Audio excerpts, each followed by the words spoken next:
I'm Wendy, and me and my husband Asher are the owners of Common Thread Farm in Madison, New York.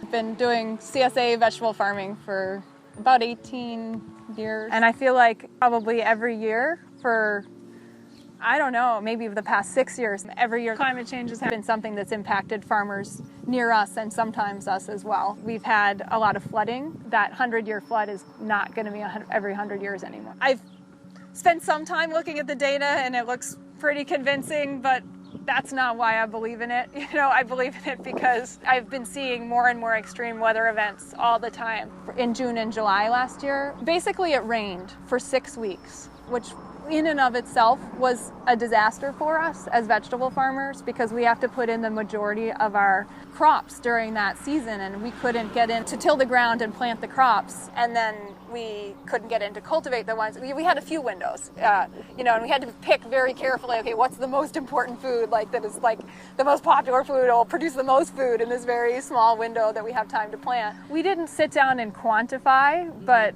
there was probably, at least a few $100s a week of food that we would have brought to market last year if we had had a chance to plant it and cultivate it. We're trying to do what we can to sort of mitigate this and mitigate that, but a lot of things you can't mitigate a tornado, you can't mitigate 6 weeks of rain, you can't mitigate an entire summer of drought. I think that there are things that we can do. We're experimenting this year a little bit with disease-resistant tomatoes, but for the most part, we don't expect to grow tomatoes outside anymore. The wet weather exacerbates the disease, but the disease has been just getting so bad with tomatoes that we never even used to. They used to be the easiest crop to grow. You just put them in the ground and you got more tomatoes than you could believe, and we never sprayed, we never did anything.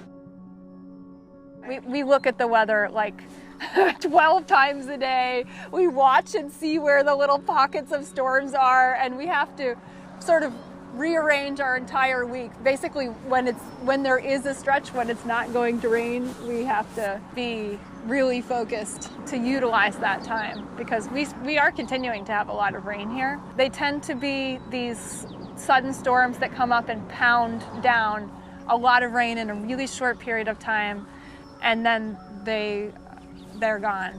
And that's terrible for germinating crops, for carrots and different things that are germinating in the field. It ends up making a crusty top so that things can't come up through very well.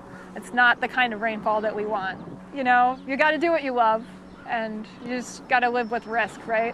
I wish we didn't have to live with such a high level of risk, but we're all living with that, no matter whether we're farming or doing anything else. I think we just need to figure out what we can do to make a change so that we aren't continuing on this path with climate change.